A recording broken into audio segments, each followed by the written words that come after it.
प्रिय विद्यार्थियों, मैं डॉक्टर महेंद्र कुमार शर्मा, सहायक आचार्य राजनीति विज्ञान, गवर्नमेंट कॉलेज गंगापुर सिटी का अभिवादन स्वीकार करें। राजनीति विज्ञान में सेकेंड ईयर का जो सिलेबस है उसमें ब्रिटेन के संविधान के बारे में हमने पिछले व्याख्यान में अध्ययन किया, जिसमें कि किस तरह से वहाँ के संविधान में निरंकुश राजतंत्र की स्थिति दिखाई देती है।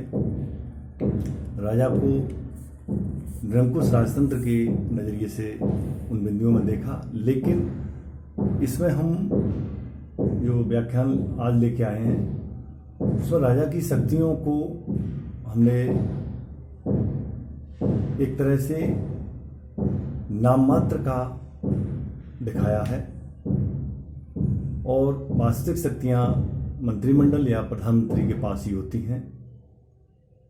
तो सीमित राजतंत्र का दृष्टिकोण यहाँ पर हमें मिलता है, यानी व्यवहारिक दृष्टिकोण में सीमित राजतंत्र है और सैद्धांतिक दृष्टिकोण में निरंकुश राजतंत्र है। इस तरह का ये विचार बिंदु हम स्पष्ट कर रहे हैं। इंग्लैंड में सीमित राजतंत्र इसलिए कहा जाता है क्योंकि वहाँ राजा की जो शक्तियाँ हैं वह सीमित हैं। लॉर्ड ईसन ने इस संबंध में ठीक ही कहा है कि इंग्लैंड में राजा को अनेक विशेष अधिकार प्राप्त हैं, लेकिन जब वह उन्हें व्यवहार में लाता है तो वह मंत्रियों के सहायता से ही, मंत्रियों की सलाह से ही व्यवहार में लाए जा सकते हैं, कोई से भी अधिकार हों। इस संबंध में अनेक उदाहरण भी ये दिए जा सकते हैं और कहा भी गया है कि सम्राट एक जीवित रबर की मोहर के समान है। रबर स्टैंप, ए लाइव रबर स्टैंप के रूप में राजा को हम इंग्लैंड में देखते हैं कि वह नाम मात्र का है, एक स्टाम्प है, रबर की मोहर है। राजा को कॉमन सभा को भंग करने का अधिकार है, लेकिन राजा उस कॉमन सभा को भंग तभी कर सकता है जब वह प्रधानमंत्री की सलाह ले। बिना पीएम की सलाह के ऐसा वह कभी भी नहीं कर सकता है। मंत्रियों की नियुक्ति भी प्रधानमंत्री की सलाह से की जाती है। इंग्लैंड में सीमित राजतंत्र को हम निम्न बिंदुओं के आधार पर स्पष्ट कर सकते हैं। पहला बिंदु है, इंग्लैंड का राजा राज्य करता है, शासन नहीं।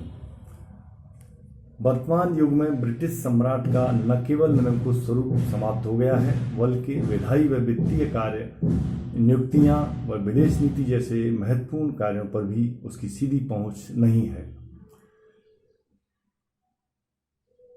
प्राचीन काल में सम्राट का अनेक कार्यों पर सीधा नियंत्रण रहता था, पर अब वे सभी कार्य धीरे धीरे मंत्रिमंडल को हस्तांतरित कर दिए गए हैं और वह स्वयं संवैधानिक शासक के रूप में मात्र बनकर रह गया है। इस परिप्रेक्ष्य में अनेक उदाहरण भी दिए जा सकते हैं, जैसे राजा को कॉमन सभा को भंग करने का अधिकार है, लेकिन वह ऐसा राजा के द्वारा तभी किया जा सकेगा जब वह प्रधानमंत्री की एक सलाह ले, उसकी सहमति ले, तो ही यह संबंध है। विदेशों में राजदूतों का भेजने का मामला हो, विदेशों से आने वाले विभिन्न अधिकारी हैं, प्रतिनिधि हैं, उनके स्वागत की बात हो, उनकी नियुक्ति की बात हो, इन सब में वह प्रधानमंत्री के सलाह के या उसकी मशवरा के आधार पर ही यह संभव या निश्चित हो पाता है। मैरियट ने इस परिप्रेक्ष्य में कहा है, राजा शासक तो है परंतु अब शासन नहीं करता। हम देखते हैं कि दूसरे वाले बिंदु में कि मंत्रियों के परामर्श के अनुसार ही व्यवहार को वहाँ निर्धारित किया गया है। एक समय वह था जब राजा संपूर्ण शक्तियों का स्वयं उपभोग करता था, उसके मंत्री उसे परामर्श देते थे और वह निर्णय लेता था। लेकिन आज स्थिति बिल्कुल विपरीत है। मंत्री निर्णय लेते हैं और राजा उनके अनुसार कार्य करता है। एडवर्ड अष्टम ने एक उदाहरण से यह स्पष्ट किया है कि सम्राट अपनी मर्जी से विवाह भी नहीं कर सकता है। एडवर्ड को मात्र इसी कारण से सिंहासन छोड़ना पड़ा था क्योंकि वह श्रीमती सिम्पसन से शादी करना चाहते थे, जबकि संसद को यह रिश्ता मंजूर नहीं था। यानी एडवर्ड के द्वारा ये व्यक्तिगत निर्णय लिया गया कि वह सिम्पसन से शादी करना चाहते हैं, लेकिन वहाँ पर जो मंत्रिमंडल है, पीएम की जो एडवाइस है, उसको यह सलाह देने में समस्या थी या उसको वे नहीं चाहते थे, तो वह रिश्ता नामंजूर किया गया। यह भी कहा जाता है कि इंग्लैंड में संसद यदि राजा के मृत्यु घोषणा पत्र पर उसके हस्ताक्षर करवा ले तो भी राजा को वह स्वीकार करना होगा और हस्ताक्षर अवश्य करने होंगे।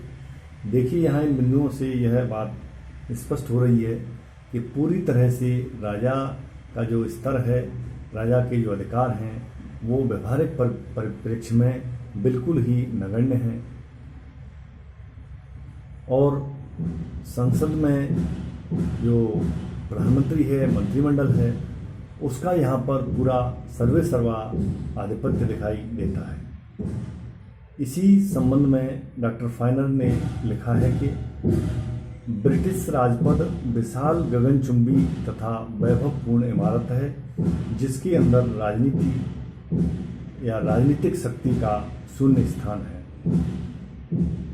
यानी ब्रिटेन का जो राजपद है, राजा का पद है, वह एक गगनचुंबी यानी एक इतनी लंबी इमारत जो वैभवपूर्ण अवस्था को दिखाती है या उस वैभव का या यश का प्रमाण है, जिसके अंदर राजनीति करने का या शक्ति का जो स्थान है वह पूरी तरह से शून्य है।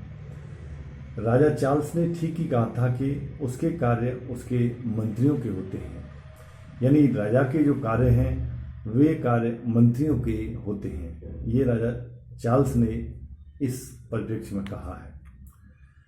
फिर है राजा कोई गलती नहीं करता। देखिए, एक बात यहाँ स्पष्ट अपन करें कि हम कहें कि वह या अमुक व्यक्ति कोई गलती नहीं करता है, तो यहाँ ध्यान देने वाली बात यह है कि गलती कौन नहीं करता है। गलती वह नहीं करता है जिसको कोई काम दिया ही नहीं गया हो और वह बैठा दिखाई दे, लेकिन काम जब करने को उसको दिया जाएगा तो स्वाभाविक है ये मानवीय भूल होती है कि उसके द्वारा गलती की जा सकती है। तो राजा को यहाँ यह हम स्पष्ट करते हैं कि कोई कार्य ऐसा दिया ही नहीं गया है उसको करने का, उसको नियति बनाने का कि जिसके द्वारा राजा कोई गलती करे। राजा को तो किए गए निर्णयों पर अपनी सहमति देनी होती है और उसके नाम से वे होते हैं, लेकिन सारे कामों को अंतिम रूप व्यवहारिक दृष्टि से पीएम को या मंत्रिमंडल को के द्वारा ही निश्चित किया जाता है। ये कहावत इंग्लैंड में है कि वहाँ राजा के द्वारा कोई गलती नहीं की जाती है। राजा वास्तव में कोई कार्य ही नहीं करता तो गलती करेगा कहाँ से।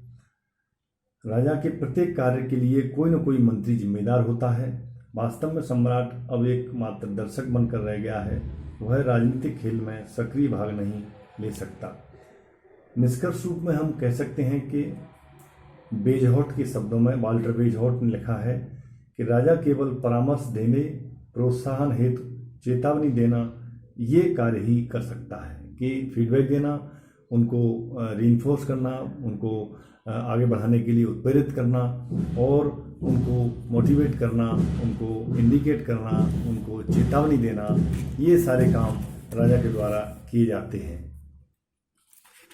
अब हम देखते हैं कि वास्तव में वहाँ पर जो लोकतंत्र है वह व्यवहार में एक ऐसा लोकतंत्र है जो लोकतांत्रिक गणराज्य की स्थिति को प्राप्त है। व्यवहार में वहाँ लोकतंत्र है, सैद्धांतिक दृष्टिकोण में राजतंत्र हो, चाहे वहाँ निरंकुश राजतंत्र हो, लेकिन व्यवहार में लोकतांत्रिक शासन प्रणाली है। राजा की समस्त शक्तियों का प्रयोग मंत्रिमंडल द्वारा किया जाता है तथा मंत्रिमंडल में जनता द्वारा निर्वाचित प्रतिनिधि होते हैं। इंग्लैंड में संसद के सदन होते हैं। कॉमन सभा में जनता द्वारा निर्वाचित प्रतिनिधि होते हैं। लॉर्ड सभा में जनता द्वारा चुने हुए नहीं होते हैं, लेकिन लॉर्ड सभा एक शक्तिशाली सदन है। 1911 एवं 1949 के अधिनियमों ने उसकी शक्तियां अत्यधिक मात्रा में सीमित कर दी हैं। अतः जनता की प्रतिनिधि सभा कॉमन सभा ही सर्वोच्च है। इंग्लैंड में संसदात्मक शासन प्रणाली है, अतः कॉमन सभा में बहुमत दल के नेता को ही प्रधानमंत्री बनाया जाता है। प्रधानमंत्री की सलाह से राजा द्वारा अन्य मंत्रियों की नियुक्ति की जाती है। जब तक मंत्रिमंडल को कॉमन सभा में बहुमत प्राप्त है तब तक मंत्रिमंडल बना रहेगा। चूँकि मंत्रिमंडल को कॉमन सभा में बहुमत प्राप्त है, इसलिए वह अपनी की इच्छा के अनुसार कानून बना सकता है। वह प्रशासन भी इच्छा अनुसार चला सकता है। मंत्रिमंडल में भी जनता के प्रतिनिधि होते हैं, इसलिए वह जनता की प्रतिनिधि सभा कॉमन सभा के प्रति उत्तरदायी है। अंत में हम यही कहेंगे कि ऑब का यह कथन निर्विवाद रूप से सर्वथा सत्य है कि इंग्लैंड में सिद्धांत में निरंकुश राजतंत्र है और स्वरूप में सीमित राजतंत्र और व्यवहार में लोकतांत्रिक गणराज्य। तो ये बात हम इस तरह से स्पष्ट यहाँ करते हैं। और अगला जो हम बिंदु लेंगे, कंसेप्ट लेंगे, वह लेंगे इंग्लैंड में अभिशमयों का किस तरह से स्थान है, स्वरूप है, या परंपराएं या कन्वेंशन, ट्रेडिशनल सिस्टम। अभिशमय मूल शब्द इसमें अभिशमय दिया गया, कन्वेंशन जिसको बोलते हैं, उसके बारे में हम चर्चा करेंगे। धन्यवाद, नमस्कार।